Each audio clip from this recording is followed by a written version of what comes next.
Bismillahirrahmanirrahim. Assalamualaikum warahmatullahi wabarakatuh.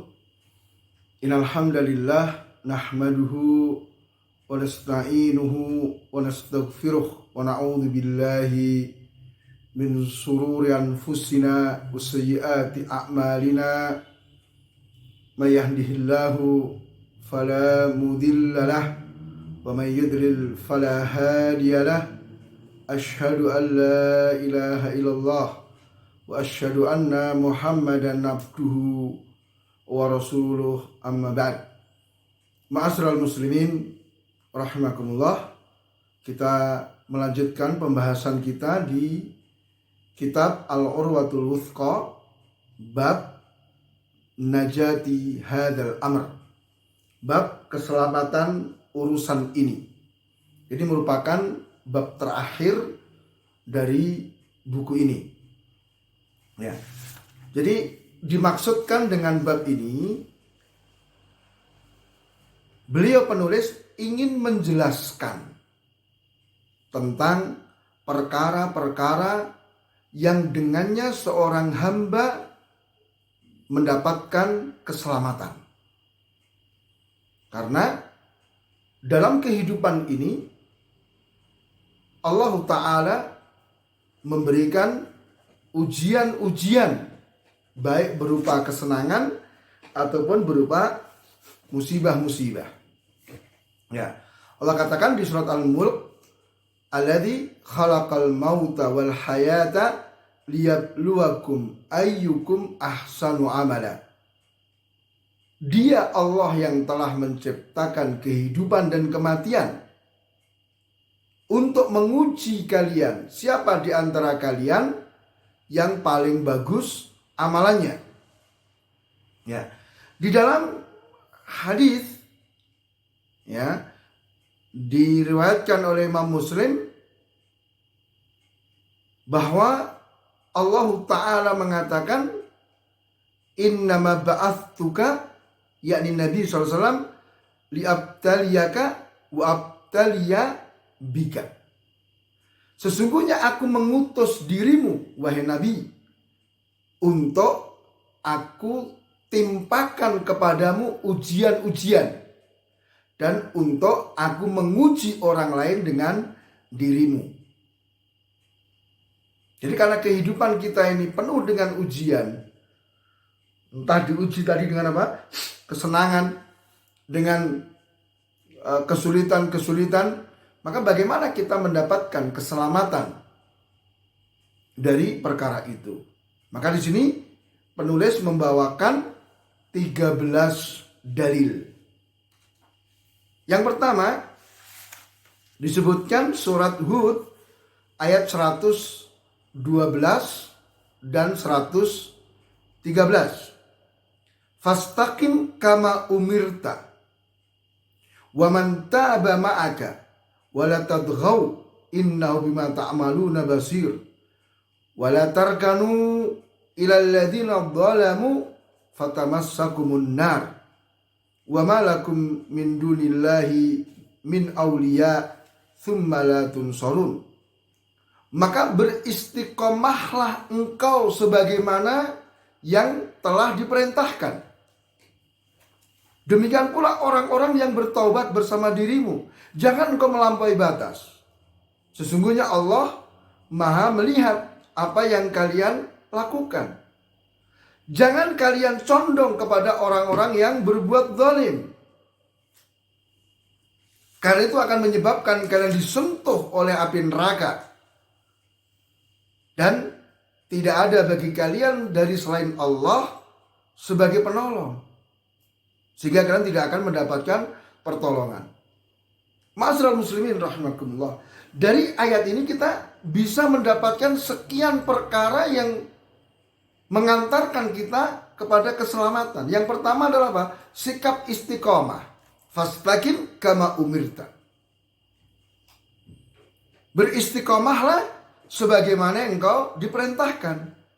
Nah, jadi istiqomah ini, sikap istiqomah menyelamatkan seorang hamba.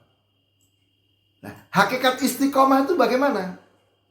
Yaitu seorang hamba berdiri berjalan di atas siratal mustaqim, berdiri di atas Islam yang benar. Maka barang siapa menegakkan dirinya di atas agama Islam, dia akan selamat. Barang siapa yang menyimpang dari Islam, dia akan binasa. Ini perkara pertama. Perkara kedua dari ayat ini, yaitu apa? Bertaubat kepada Allah Ta'ala. Karena seseorang itu tidak mungkin dia bisa istiqomah terus. Pasti ada saatnya dia tergelincir. Maka ada satu ayat yang memerintahkan kita untuk istiqomah dan beristighfar. Kenapa? Pasti ada ketergelinciran. Maka di sini bertaubat itu juga menyelamatkan seorang hamba. Karena dengan taubat ini Allah akan menghapus semua dosa dan kesalahan. Kemudian yang ketiga, jangan melampaui batas. Karena hulu ini adalah apa? Sebab kebinasaan. Ya, halakal mutanatiun kata Rasul. Binasa orang yang melampaui batas. Ya, banyak ayat, banyak hadis menjelaskan melarang kita dari melampaui batas. Itu yang ketiga. Kemudian yang keempat, jangan condong kepada orang-orang zalim. Ya, orang-orang kafir, orang-orang musyrik. Jangan kalian condong kepada mereka. Ingat, ketika kalian condong kepada mereka, itu akan menjadikan kalian disentuh oleh api neraka. Ma'asyiral muslimin rahimakumullah, dalil yang kedua yang dibawakan oleh penulis, firman Allah Ta'ala di surat An-Nisa ayat ke-83. Wa idza ja'ahum amrun minal amni awil khawfi ada'u bihi walau radduhu ila rasuli wa ila ulil amri minhum la'alimahu alladhina istambitunahu minhum walau la fadlullah alaikum wa rahmatuhu lattaba'tumus syaitana illa qalila. Apabila datang kepada kalian satu perkara berkenaan dengan keamanan atau sesuatu yang menakutkan, mereka itu langsung menyebarkan berita itu. Padahal seandainya mereka mengembalikan berita itu kepada Rasul, kepada ulil amri di antara mereka, pasti mereka tahu kesimpulan apakah berita itu harus disampaikan atau disimpan. Maka kalau bukan karena keutamaan dan rahmat Allah terhadap kalian, pasti kalian akan mengikuti syaitan kecuali sedikit.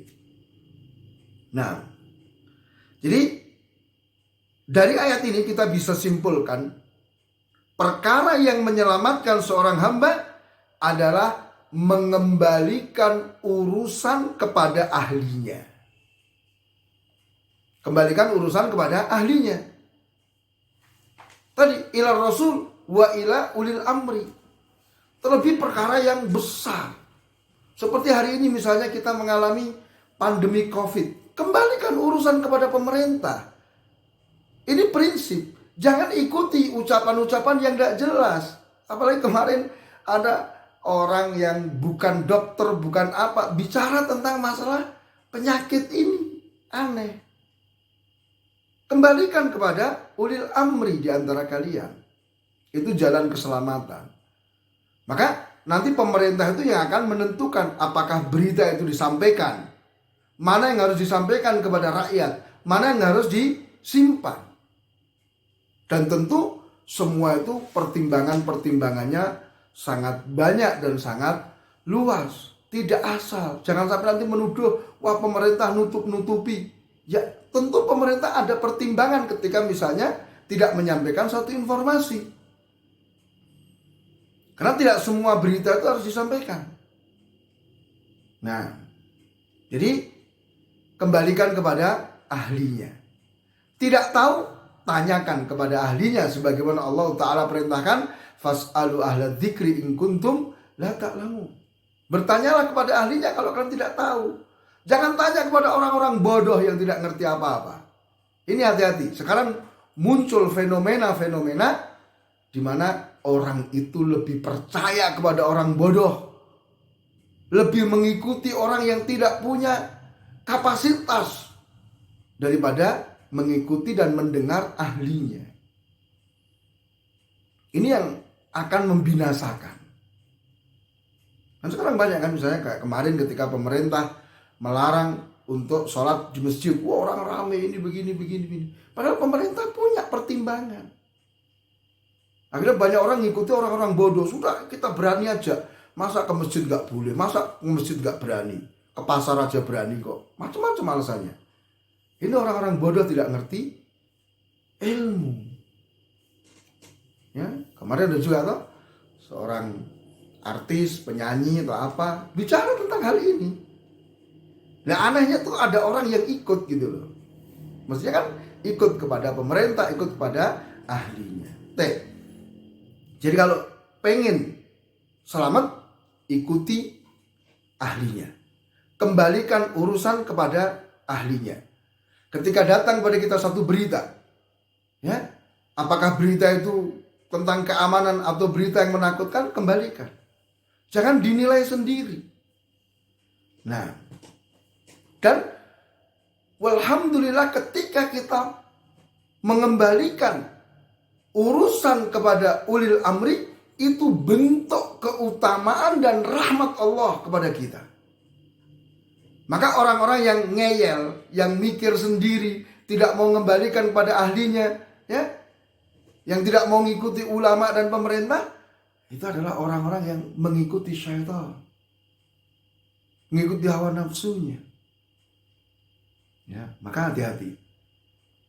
Kemudian dalil ketiga yang dibawakan oleh penulis yaitu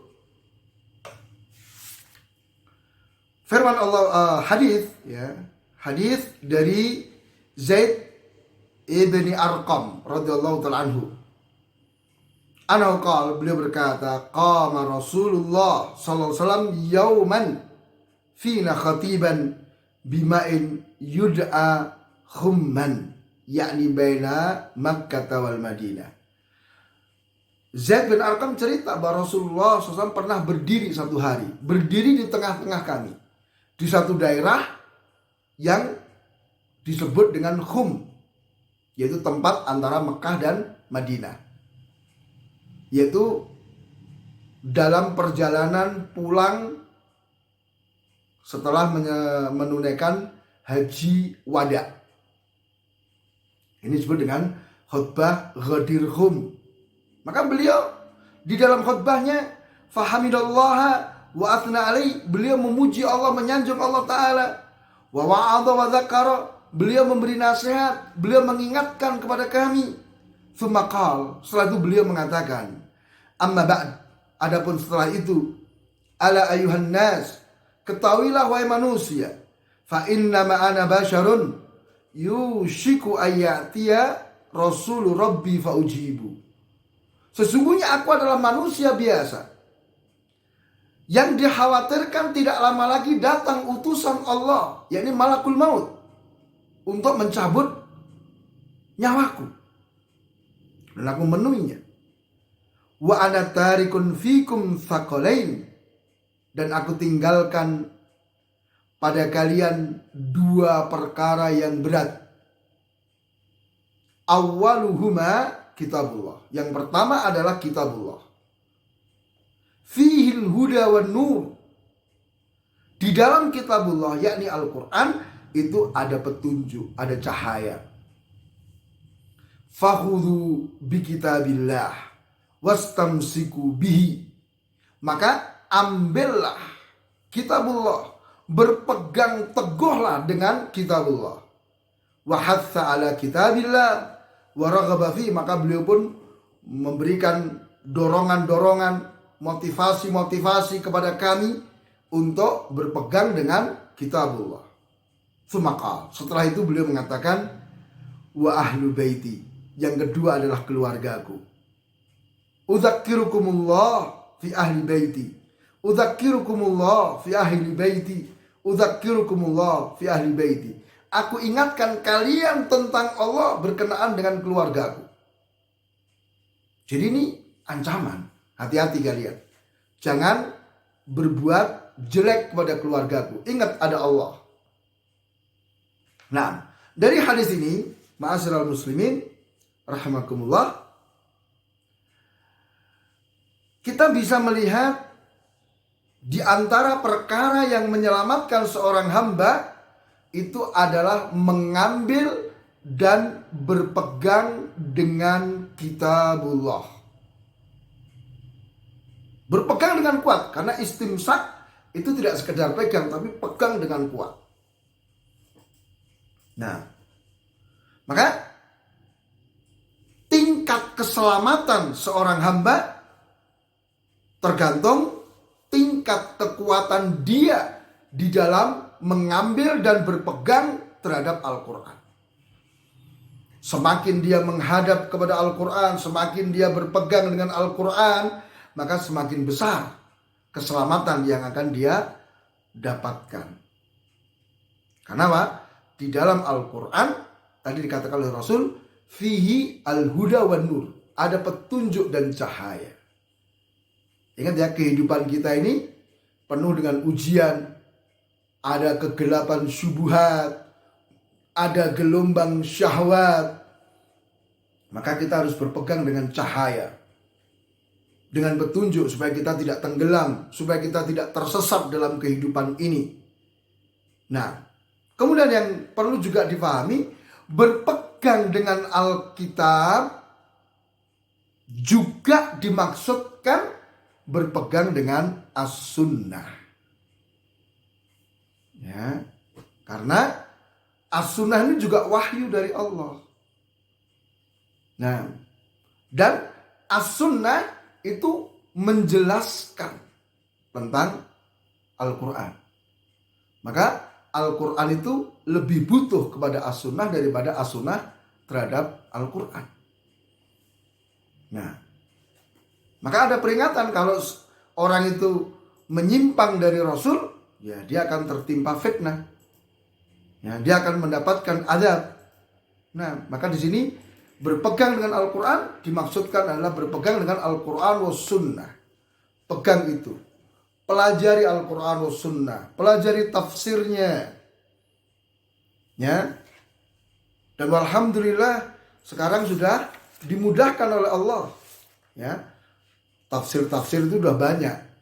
Baik tafsir yang ringkas maupun yang tafsir yang luas yang ditulis oleh para ulama. Kemudian kita masuk di dalil yang keempat ya. Wa Nabi Hurairah radhiyallahu anhu anna Nabiy sallallahu alaihi wasallam qala ar-rajulu ala dini khalili falyanzur ahadukum man yukhalil. Rawahu Dawud wa Tirmidzi. Seseorang itu di atas agama khalil. Khalil itu teman dekatnya, kawan akrabnya. Jadi bukan sekedar orang ketemu gitu, enggak. Tapi orang yang dekat. Jadi kawan akrab. Dan kita pun bisa merasakan ya, tingkat pertemanan kita dengan fulan itu beda-beda. Maka yang dimaksud dengan hadis ini adalah apa? Seseorang di atas agama teman dekatnya. Maka hendaknya dia melihat dengan siapa dia berkawan dekat. Ya. Sehingga dalam bahasa Indonesia pun ada istilah teman, ada teman karib, ada sahabat, ya kan? Itu beda-beda nilai kedekatannya. Ya, maka Khalil ini orang yang sangat dekat dengan kita. Ya. Ini penting. Jadi di antara perkara yang menyelamatkan seseorang itu adalah apa? Teman. Jadi kita harus melihat, kita harus selektif dalam memilih teman dekat. Hendaknya kita bersahabat dengan orang yang terpercaya agamanya, terpercaya akalnya, dan punya orang-orang yang jujur agamanya, berakal. Jangan berteman dengan orang-orang yang bodoh. Nanti kamu ikut bodoh. Ya, ikut jadi bodoh kita. Nah, Ya. Jadi perkara yang bisa menyelamatkan kita adalah ketika kita selamat dalam memilih sahabat. Ya.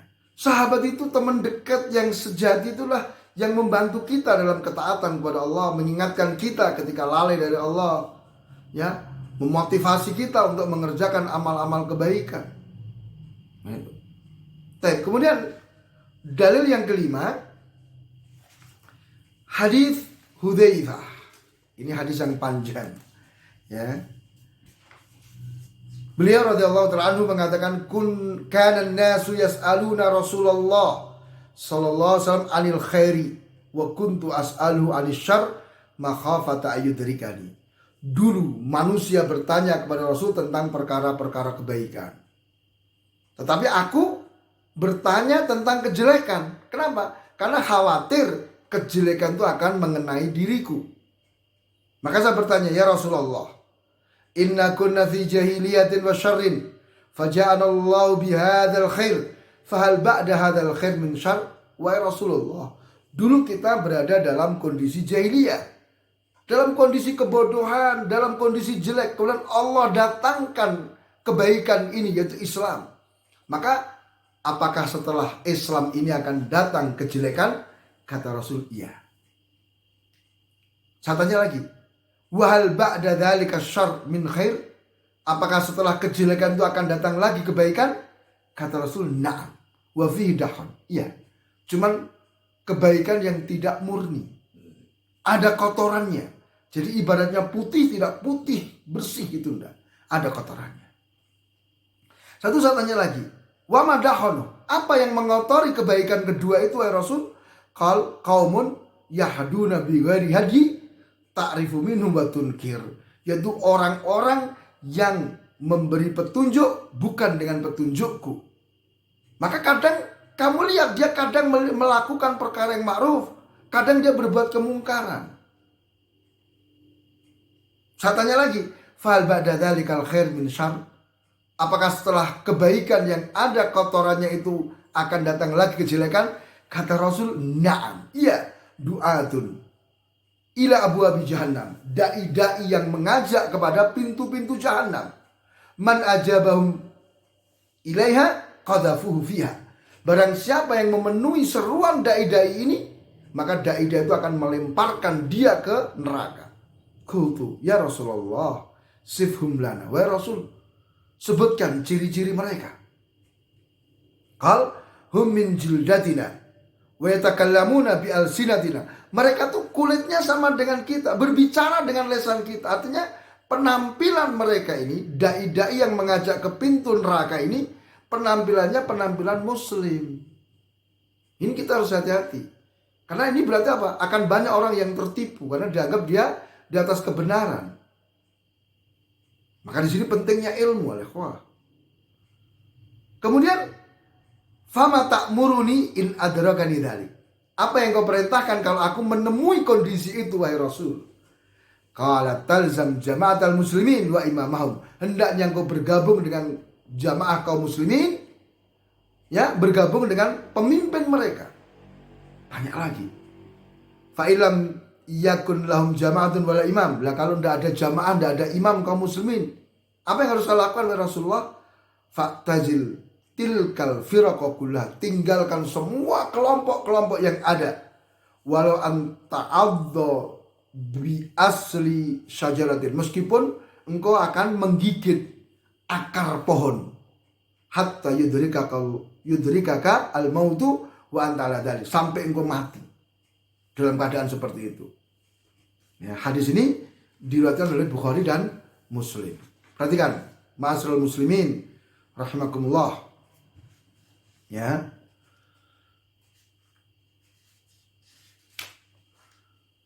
Hadis ini hadis yang sangat luar biasa. Jadi jalan keselamatan kalau kita bisa simpulkan dari hadis yang panjang tadi, yang pertama apa? Harus mengenal kebaikan dan kejelekan. Sebab orang yang tidak mengenal kejelekan, dia pasti akan jatuh. Malam ya'rifu asyarra 'anil khair yaqa'a fi. Barang siapa yang tidak mengenal kejelekan dari kebaikan, dia akan terjatuh pada kejelekan. Yang pertama, kenali. Maka kita perlu belajar kesyirikan. Kita perlu mengenal bid'ah. Tapi bukan untuk kita kerjakan, dalam rangka untuk menghindarkan diri. Kemudian, yang kedua, hati-hati dari orang-orang yang memberi petunjuk dengan selain petunjuk Rasul. Dengan akalnya sendiri, dengan perasaannya sendiri, dengan hawa nafsunya, dengan adat budayanya. Ini hati-hati. Banyak alikhwah, ya, adanya COVID ini membuka mata kita bahwasanya banyak orang-orang yang mengaku berpegang dengan Al-Quran dan Sunnah, tapi kenyataannya mereka mengikuti perasaannya, mengikuti pikirannya sendiri. Ya kan?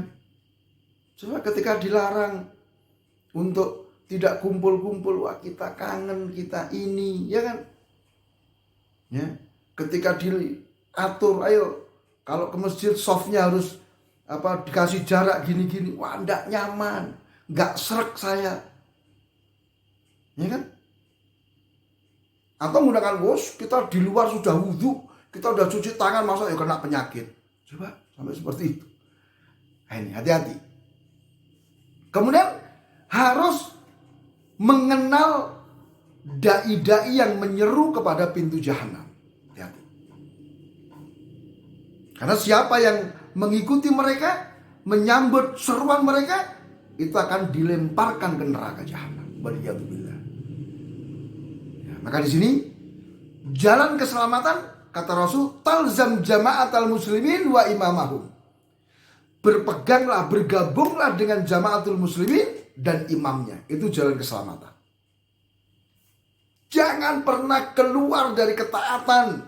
Jangan memisahkan diri dari jama'atul muslimin, pemerintah kaum muslimin. Dan yang kadang kita tuh tidak sadar bahwa kita ini telah meninggalkan prinsip besar dari prinsip Ahlussunnah, yaitu apa? Bergabung dengan jama'atul muslimin dan pemimpinnya. Berapa banyak kita ini tidak sadar kemudian sebetulnya melakukan pemberontakan. Ya, kita sepakat bahwa wajib mentaati pemerintah muslim selama bukan dalam hal yang maksiat. Tapi berapa banyak kita ini mengedepankan hawa nafsu, mengedepankan perasaan, mengedepankan pikiran sendiri, sehingga kita membantah, ngeyel dengan ketentuan-ketentuan pemerintah. Ini harus kita waspadai. Itu usul loh ya, prinsip Ahlussunnah, yang kalau ditinggalkan bisa menyebabkan orang keluar dari Ahlussunnah. Nah, kemudian jalan keselamatan yang berikutnya apa? Ketika tidak ada jama'atul muslimin, tidak ada imam kaum muslim, tinggalkan semua kelompok yang ada. Nah, pergi. Tinggalkan semua kelompok, berpegang dengan Islam yang benar. Sudah selesai. Nah, sampai mati. Nah, sehingga kita lihat ya, di dalil berikutnya, ya, penulis membawakan hadis Abu Sa'id Al-Khudri radhiyallahu ta'ala anhu, di mana Rasulullah mengabarkan, yushiku ayyakuna khairam malil muslimi ghanamun yatba'u biha sya'afal jibal wa mawaqi'al qatri yafirru bidinihi minal fitan. Rawal Bukhari. Hampir-hampir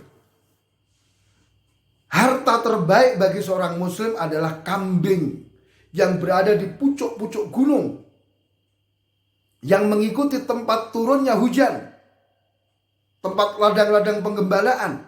Dia lari membawa agamanya agar selamat dari fitnah. Maka ketika sudah tidak ada imam, tidak ada jamaatul muslimin, sudah tinggalkan semua kelompok, supaya kita selamat dari fitnah-fitnah yang ada. Ya, ini yang mestinya harus betul-betul kita waspadai. Ya, ketika fitnah sudah dahsyat luar biasa, kita sudah tidak mampu lagi untuk mengatasi, sudah selamatkan dirimu. Ya, lari, tinggalkan fitnah-fitnah itu. Sehingga kita lihat bagaimana para sahabat radhiyallahu anhum ketika muncul fitnah maka mereka keluar patahkan pedang-pedang mereka. Nah, jadi ini hal yang mesti harus kita pahami. Ya, jadi jalan keselamatan adalah apa? Lari, meninggalkan atau menjauhi fitnah-fitnah. Ya, prinsipnya adalah kita harus menjaga agama kita. Mudah-mudahan apa yang kita baca di kesempatan saat ini bermanfaat untuk kita, dan insya Allah kita akan lanjut di pertemuan yang akan datang insya Allah ta'ala. Subhanakallahumma bihamdika asyhadu an la ilaha illa anta astaghfiruka wa atubu ilaik. Wassalamualaikum warahmatullahi wabarakatuh.